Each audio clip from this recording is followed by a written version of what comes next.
anti mandevi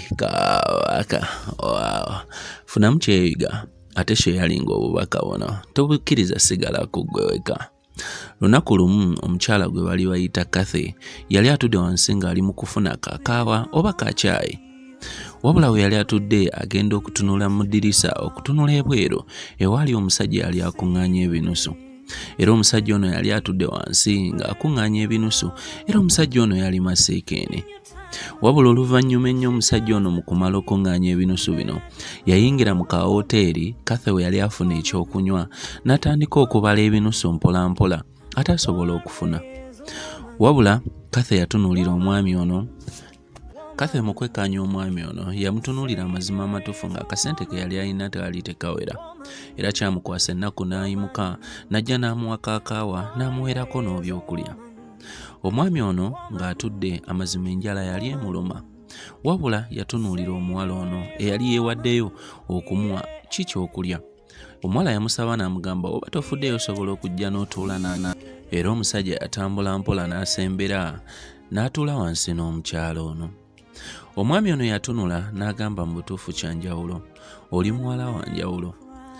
Namubuuza n'amugamba buzibu ki? N'amugamba munnange mu biseera ebikadde nga sinaba kujja ku street sinange naliko omwana. Wabula nabeeranga mu maka omwali taata ne maama abalina relationship oba okwagalana kwabwe mu famire nga tekugenda bulungi. Kitange yakubanga maama wange buli ku makya buli kiro ng'amukwata n'amukubanga nange kennyini ng'omwana nga nkubiramu. Wabula kyampaliriza okudduka ewaka nali sisobola kukyebeera, nali sisobola kubeerawo.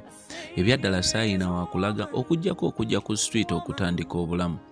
Ekyomukisa omubi nabeeranga ku street we nabeeranga abavubuka bankolangako effujjo, abavubuka bankubanga, embeera gye nayitangamu nga galinga amagombe. Ebyaddala nagezaako okunoonya emirimu, nagezaako okukola buli ekyali kyetaagisa wabula teri kyayitamu. Embeera gye nalimu yansindiikirizanga era nafundikiranga nga nkozesa ebiragalalagala.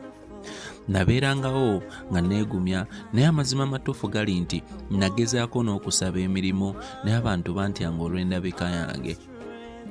Nabeera mu bulamu bwange ne neebuuza ki kye mbanzizaako. Nalina mukwano gwange era nga yembwa eyali enneesigwa era ng'embeereramu mu buzibu bwonna. Embwa eno mu bbanga eritali ddene yafa obukadde era ebyaddala nakaaba nayita mu kintu ky'otasobola na kukkiriza munnange.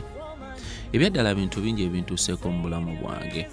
Wabula oluvannyuma lw'omuwala ono ng'awulidde sitoole y'amasiikiini ono amaziga gaamukulukuta. Era yamugamba nti muna ebbanga nga lyetoolodde nawulira nga nti maama wange yafa olw'okuba nti taata yamukubanga olw'obuvune obwamuleetera okuva mu bulamu bw'ensi eno. Omuwala yamugamba muna etwogeddemu era ebyaddala kati ngenda kwerekereza. Masiikiini ono yamugamba muna yenedda lindako gambeeko kye nkuwandiikira wano eno. Yatula n'amuwandiikira akantu era n'ajja wabweru ng'agenda n'akamuwa. N'amugamba tofaayo nyinza okuba mpandiise bubi ne mbadde nsaba okatwalira okatunulemu. Omuwala ono bwe yafuluma wabweru yakkaanya akabaluwa ke baali bamuwadde era yakwata ku mwana ga Mukama Katonda wange. Omuwala ono yagenda okatunuulira n'agamba nti kiki endiko wano eno. Yagenda okettikanya ng'omuvubuka amugamba ekituufu kiri nti mbadde ngenda kwetta. Naye olw'okuba nti gwe ng'omuntu ozze n'oyamba obulamu bwange ng'otomanyi kintu ki ky'okoze gye ndi. Omukyala ono yakaaba okulaba nti akantu akatono kasobodde okutaasa obulamu bwe bw'omuvubuka. Ebiseera ebisinga ggwe oli wa ddembe nti otudde mu maka go, otudde mu bulamu bwo nga weetaaga ekyo ky'ofuna era nga ggwe lwotakifunye lw'obala nti tekiriiwo. Ebiseera ebisinga tulina abantu mu bulamu bwaffe nga bo beetaaga omukono okulaba nti bayimusa obulamu bwabwe. Kuba nkimanyi abantu bangi bemuyambye ne baba disappointinga, naye abantu abatuufu gye bali nga bo beetaaga obuyambi no matter what. Anti nze nsigala nga ndi kabaka sharinga obubaka buno anti mandevi. Wow.